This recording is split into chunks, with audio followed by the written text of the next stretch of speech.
Hello student, let's read the question. First half of glycolysis is characterized as glucose activation phase or preparatory phase. This is it is marked by the नीचे हमें option दिए गए हैं। तो question के अंदर mainly जो हमें की कॉन्सेप्ट दिया गया है वो है ग्लाइकोलाइसिस। की कॉन्सेप्ट जो है वो है मेनली ग्लाइकोलाइसिस। तो ग्लाइकोलाइसिस मेनली क्या है? ग्लाइकोलाइसिस एक प्रोसेस है जो कि रेस्पिरेशन में काम आती है। रेस्पिरेशन की प्रोसेस है। ग्लाइकोलाइसिस की जो प्रोसेस है वो मेनली O2 की प्रेजेंस में भी काम करती है और तब भी मेनली ग्लाइकोलाइसिस प्रेजेंट होती है जब ऑक्सीजन एब्सेंट होती है। यानी कि चाहे रेस्पिरेशन की प्रोसेस में ऑक्सीजन प्रेजेंट हो चाहे ऑक्सीजन एब्सेंट हो, ग्लाइकोलाइसिस प्रोसेस चलेगी ही चलेगी। ग्लाइकोलाइसिस की प्रोसेस जो होती है वो मेनली साइटोप्लाज्म के अंदर चलती है। साइटोप्लाज्म के अंदर चलती है और मेनली इसमें 10 स्टेप हमें देखने को मिलते हैं। 10 स्टेप के अंदर ग्लाइकोलाइसिस प्रोसेस कंप्लीट होती है। इसमें जो मेनली 5 स्टेप होते हैं स्टार्टिंग के, उनको हम बोलते हैं glucose glucose activation glucose activation phase, या हम प्रीपरेटरी फेज भी बोलते हैं। तो होता क्या है, स्टार्टिंग में ग्लाइकोलाइसिस की प्रोसेस में ग्लूकोज प्रेजेंट है। इस ग्लूकोज को लेकर मेनली ग्लूकोज 6 फॉस्फेट बनाया जाता है। ग्लूकोज 6 फॉस्फेट बनाया जाता है और यहाँ पे मेनली फॉस्फेट को ऐड करने के लिए एटीपी काम में लिया जाता है और इस एटीपी से एक फॉस्फेट लेके यहाँ जोड़ दिया जाता है और अब ये चेंज हो गया है ATP ADP plus inorganic phosphate के अंदर।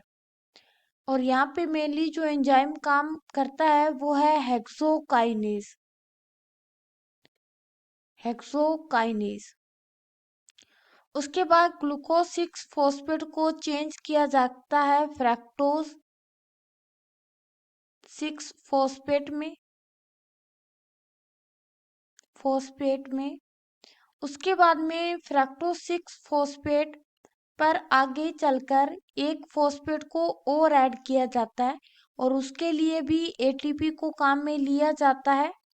उसे एक फॉस्फेट को लेकर एटीपी चेंज हो जाता है एडीपी प्लस इनऑर्गेनिक फॉस्फेट में, और जो फॉस्फेट एटीपी से रिलीज हुआ है वो जाकर बाइंड कर जाता है मेनली फ्रैक्टोज 6 फॉस्फेट से।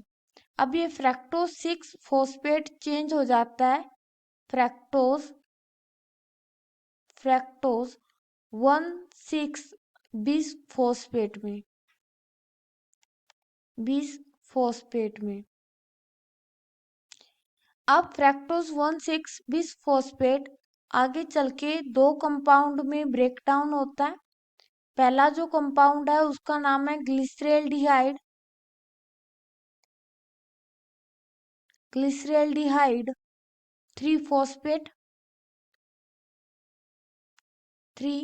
फॉस्फेट और सेकंड जो कंपाउंड है उसका नाम है डाईहाइड्रोक्सी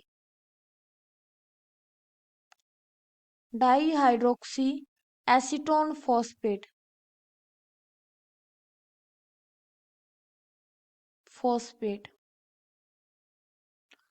तो अगर हम हमारे ऑप्शन देखें, synthesis of ATP to ATP by substrate level phosphorylation, तो ऊपर वाले जो स्टेप हैं इसमें कहीं पे भी एटीपी का फॉर्मेशन नहीं होता, तो ये रॉन्ग है।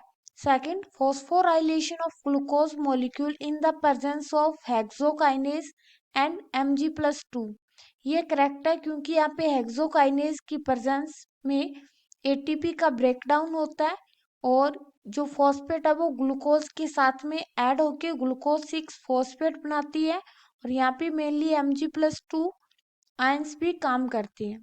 थर्ड है सिंथेसिस ऑफ रिड्यूसिंग इक्विवेलेंट, नहीं.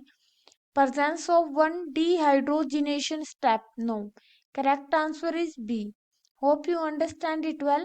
Best of luck. Thank you.